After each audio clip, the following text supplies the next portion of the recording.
Hello, this is Rick Cortez with a September 2024 update on the Westwood Broadmark Tactical Growth Strategy. Welcome back from summer, and we are on the verge of the Fed cutting interest rates for the first time in over 2 years.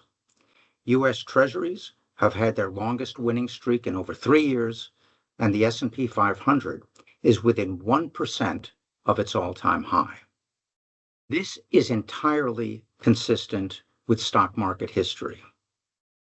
Of the 6 times that the Fed has cut interest rates after a tightening cycle, with one exception, the market had been rising just as it is now.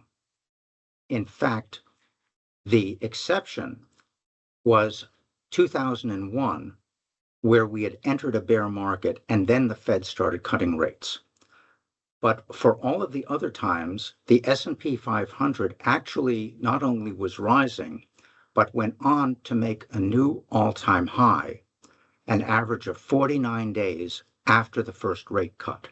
So that would take us into the end of the year, early next year. Following that 49-day period, if there was a recession, the market usually went into a bear market. If there was no recession, the market was fine. Now, we don't know the answer to the recession question yet, but our 4-pillar process indicates that there are 4 things we should keep an eye on. Number 1, the yield curve is still inverted. We may have forgotten that because it's been inverted for so long.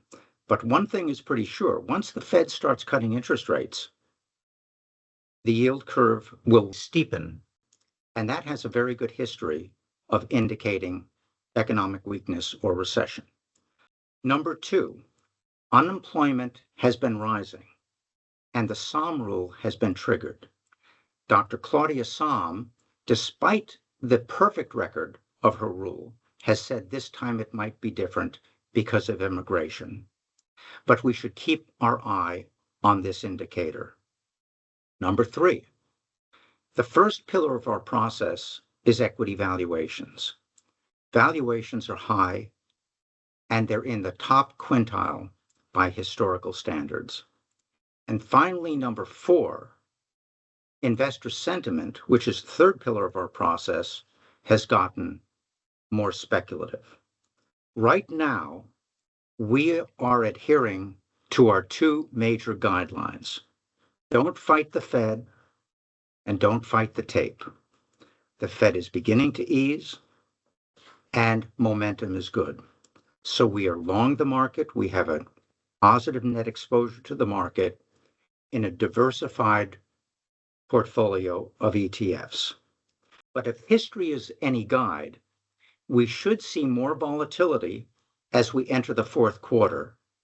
And there's going to be a great deal of uncertainty, perhaps, before the election, but also after the election as well. So I remind you that our tactical growth strategy has low correlation, low volatility, and can act as a shock absorber during volatile markets. So this is Rick Cortez. Thank you so much for joining me. Please join me in October for our next update. Thank you.